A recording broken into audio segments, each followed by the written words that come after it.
Now let's take a look at relational operators. And with this video, I'm actually starting a new section about C# control structures. And here we're going to talk about relational operators. We'll talk about some if statements, some switching statements, which are the same really as case statements in other languages, looping, because mostly your programs are going to use some sort of control structure or branching options to make choices and move around and do things based on some condition. So the first thing you need to know about relational operators in C# is that the equal sign assigns. So if I say A equals 3, then that equal sign is taking the value 3 and loading it into A, or assigning A the value of 3.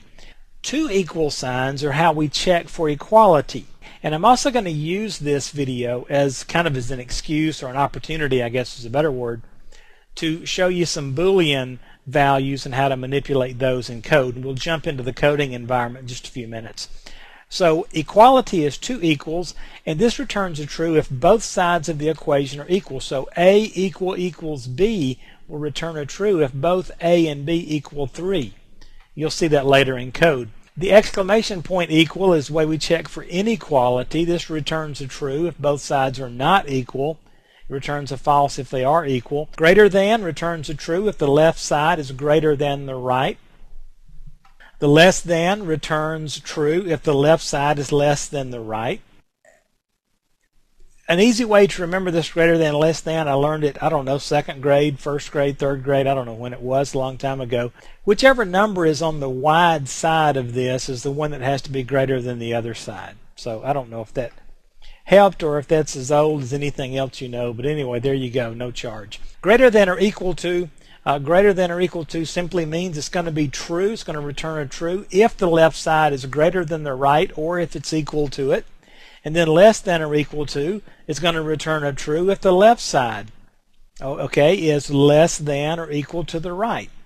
Okay, and so these make perfect sense. However, this logic will escape you when you're coding, and you'll spend entire afternoons trying to chase down problems. Don't ask me how I know. Okay, so now let's go out into the coding environment into Visual Studio and actually see these in action in C#. Okay, what I've done here is just put some simple things in here for you so you don't have to watch me type and go through that excitement.